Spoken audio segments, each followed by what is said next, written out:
Arturo Torres, periodista, exeditor judicial de Diario El Comercio y cofundador del portal de investigación Código Vidrio.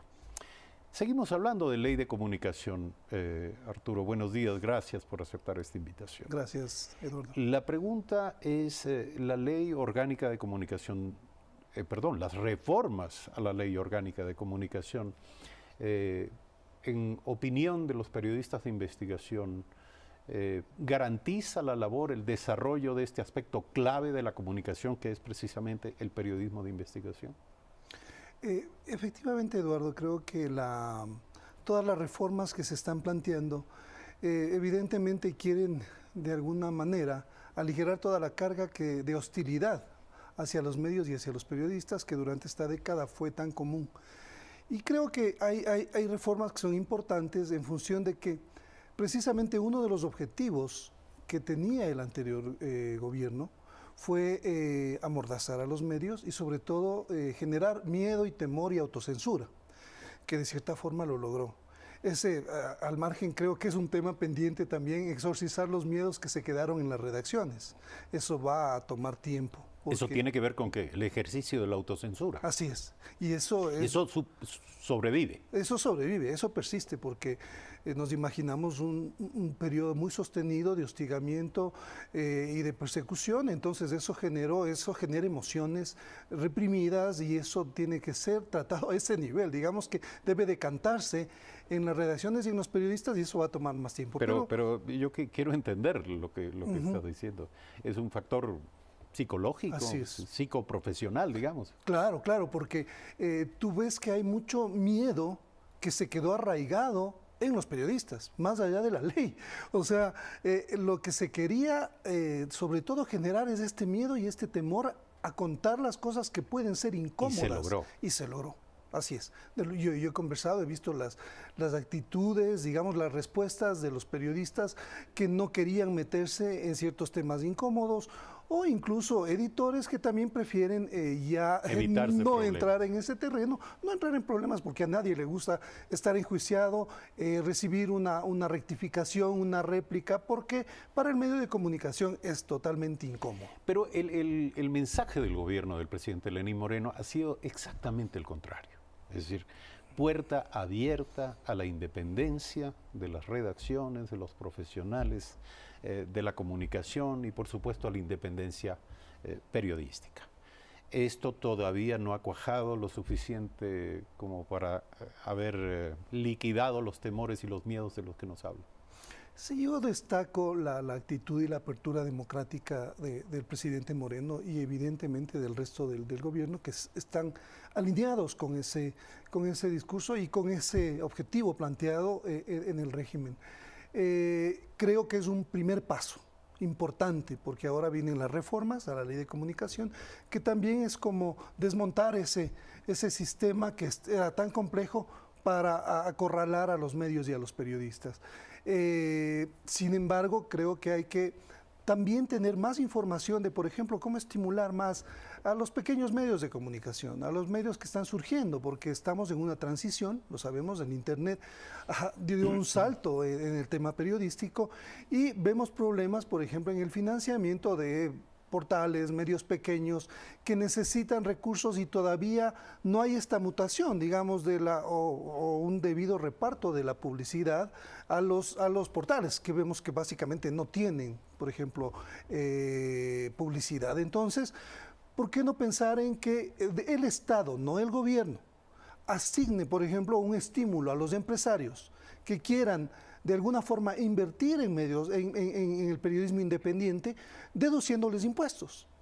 Me parece que ahora, puede haber periodismo independiente en el ámbito, puede haber periodismo de investigación. Perdón, la independencia puede ser algo discutible, sin duda alguna. Así es.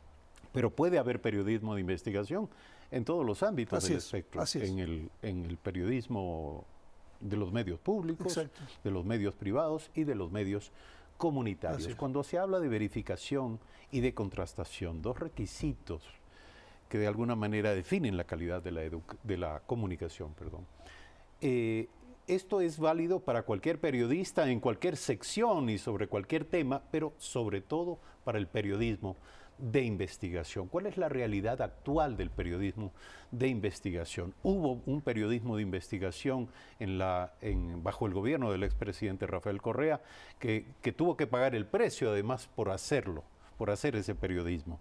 Y fue una suerte de guerra de guerrillas mediática porque ahí surgieron algunos portales digitales, es decir, eran algunas vías de comunicación que escapaban a este miedo que señalaba al inicio de este diálogo. La pregunta es, hoy por hoy, ¿cuál es la situación del periodismo de investigación? Bueno, es una pregunta crucial porque de hecho todos los medios hacen en mayor o medida periodismo de investigación.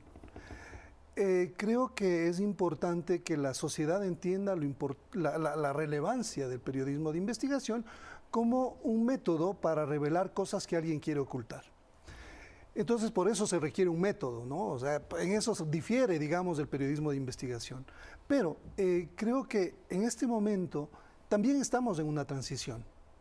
En los medios, creo que el debate debe ser ir realmente hacia un periodismo de investigación que necesita la sociedad, más allá de la lógica del gobierno, que es transitorio.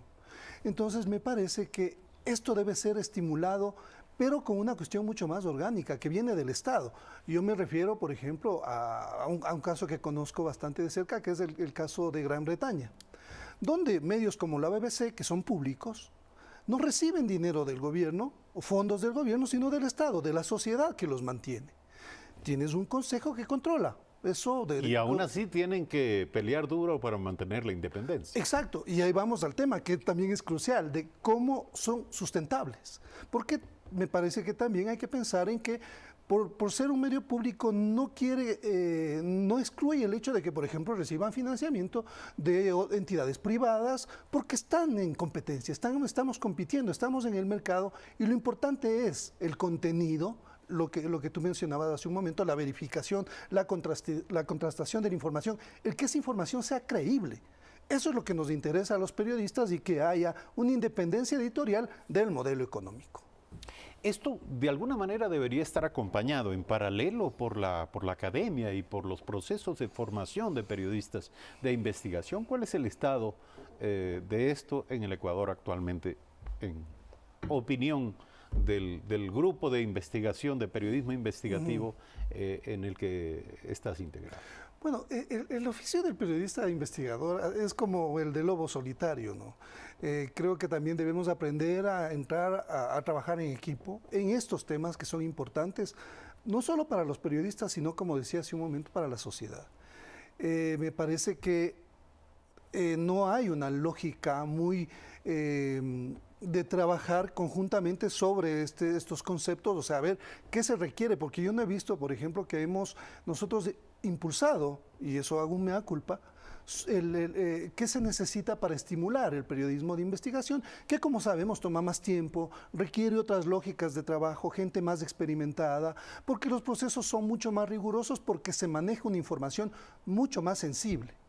En ese caso, sí entiendo que debemos tener un papel mucho más, de mucho más involucramiento en este tema para precisamente apuntar y apuntalar estos procesos que son necesarios para todos los medios.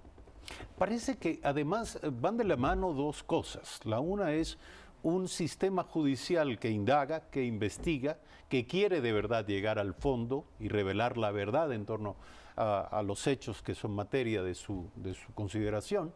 Y también un periodismo de investigación, como que viven en paralelo. Así es. Ha comenzado a haber una relación simbiótica entre el periodismo de investigación y el sistema de justicia en el país. Bueno, yo tengo una opinión particular sobre la justicia.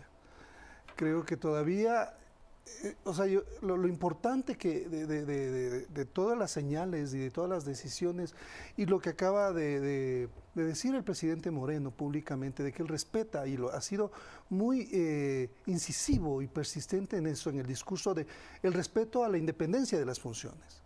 Eso es fundamental porque esas señales no tuvimos durante una década. Y entonces es un cambio también de mentalidad. Porque no olvidemos que los jueces también entraron en una lógica de siempre depender de la orden o de la disposición, ya sea de Carondelet o de todos sus operadores. Eso es difícil también, como en el caso de los periodistas, sacarnos la autocensura que de una o de otra forma nos afectó. Entonces, en los jueces pasa algo similar. Yo he conversado con abogados sobre el tema y me dicen que todavía persisten los problemas estructurales. O sea, este miedo a... la imagen es la del pajarito que está en la jaula y le abren la puerta y no quiere volar. Entonces creo que sobre eso hay que trabajar más para que precisamente los jueces sepan que se deben a las instituciones y a la Constitución y a la ley, y no al designio de un funcionario público. ¿Qué tanto perjudica además el hecho de que existe esta suerte de mal uso y abuso constante de las redes sociales, que se llenan de versiones no confirmadas, no comprobadas, noticias falsas, y que de alguna manera también tiñen o contaminan todo este ambiente de revelación o de búsqueda de la verdad? Sí, bueno, esta irrupción de las redes sociales es potente, pero sobre todo el tema de fake news, las noticias falsas, distorsiona mucho todo el tema de la opinión pública, ¿no? Porque vemos que yo sigo el Twitter, evidentemente, que es una herramienta potente para noticias, pero cuando yo tengo, o cualquier ciudadano, yo le recomiendo a los ciudadanos que cuando tengan que verificar una información, tienen que ir a medios serios. O sea, eso es inevitable, porque evidentemente lo que circula por las redes puede ser falso o puede ser verdadero. No hay ningún filtro. O sea, más allá de la marca o del personaje, del periodista, del académico, del especialista que esté dando esa información, porque él se juega eso también, hay que estar muy conscientes de eso. Claro, si nadie, digamos, cuya existencia pueda ser comprobada, corroborada por el consumidor de comunicación, si nadie en esas características asume la autoría del mensaje, hay que sospechar del mensaje. Así es, así es. Sospechar y, como decimos en periodismo, dudar y dudar. Dudar de todo y mucho más de lo que circula en redes sociales. En este diálogo con Arturo Torres es inevitable el tema. Hablábamos hace un instante de los nuevos medios, de los nuevos emprendimientos a nivel de comunicación, a nivel mediático, y de las dificultades que tienen, económicas que tienen para emprender y para sobrevivir. Y de allí venía uno de los comentarios de uno de los representantes gremiales del sector de la radiodifusión acerca de la dificultad de medios de provincia, de medios pequeños que no pueden cumplir la normativa en relación con el monto del sueldo y del pago a los periodistas, al periodismo profesional en el país. Esto ha devuelto al tapete la discusión acerca de cuánto deben ganar los periodistas y de si debe haber una normativa inflexible en esta materia. ¿Qué opina? Bueno, me parece que ahí nuevamente estamos frente a un modelo que es también crítico y cuestionable de nuestras legislaciones. Nosotros en general legislamos en el país y en Latinoamérica, se legisla por expectativas, o sea, no sobre la realidad muchas veces, no es consuetudinario nuestro derecho, ¿no? Como el derecho anglosajón, que se legisla sobre casos específicos, sobre una realidad, sobre eso, ok, vamos a legislar el tema. Pero aquí es mucho el tema de gente que no conoce muy bien las realidades de estas ciudades pequeñas, de estas poblaciones que básicamente la radio sobrevive y entrar en la misma lógica de las grandes ciudades donde evidentemente la situación económica es distinta y los medios pueden, en este caso, garantizar los salarios para los periodistas, es un tema que debió tomarse en cuenta y sí hay muchos matices y contrastes que necesitan los legisladores